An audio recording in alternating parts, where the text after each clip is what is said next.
The iPad Mini 2 was a great small tablet for a premium price, but a year later, is the iPad Mini 3 still a good buy, considering that it's the same specs as last year's model? Hi, I'm CTNtechnologynews, and today I'm reviewing the iPad Mini 3, which is Apple's latest small tablet. So as I already said, the iPad Mini 3 really isn't that much of an upgrade over the iPad Mini 2. In fact, it's exactly the same size and shape as the last model, 7.8 by 5.3 by 0.29 inches. It still features a 2048 by 1536 Retina resolution screen, and it also didn't get the new screen technology, so it isn't as thin as the iPad Air 2.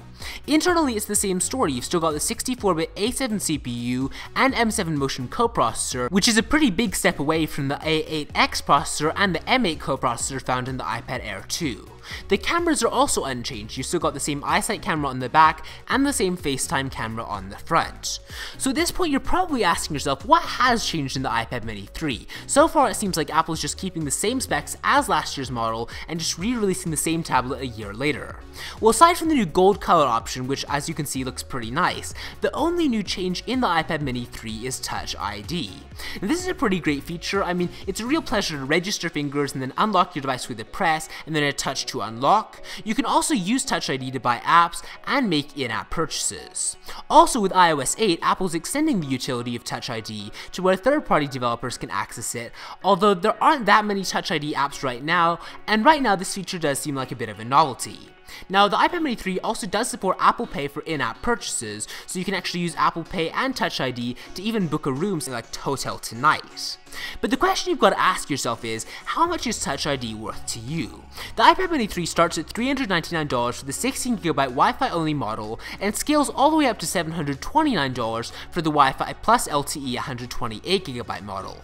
Now, the previous generation of iPad Mini Retina is still for sale. It's only $299 for the 16GB model, which is a full $100 less than the current iPad Mini 3. I mean, you're concerned that you're just paying $100 more for Touch ID, you've got to ask yourself how much this feature is really worth. I mean, you're still getting iOS 8.1 on last year's model. Don't make the mistake of thinking that you're getting a more up-to-date operating system. The iPad Mini with Retina display still has the better email, messaging, photo management, and continuity found in the new version of iOS, and you'll still have the same performance and high-resolution Retina screen.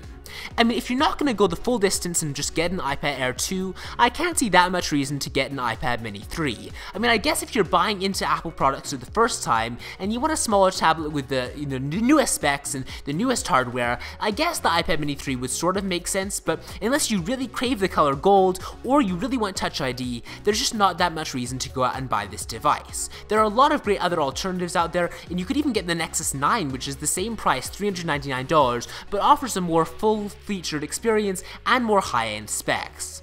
But anyways, let me know what you think of the iPad Mini 3 in the comments below. I mean, my biggest grudge with this tablet is that it really is still last year's model, and last year's model was a pretty great tablet, but it's just a little bit of a pity that Apple's calling it a new model with a new number and everything, but it just is still the same tablet, essentially.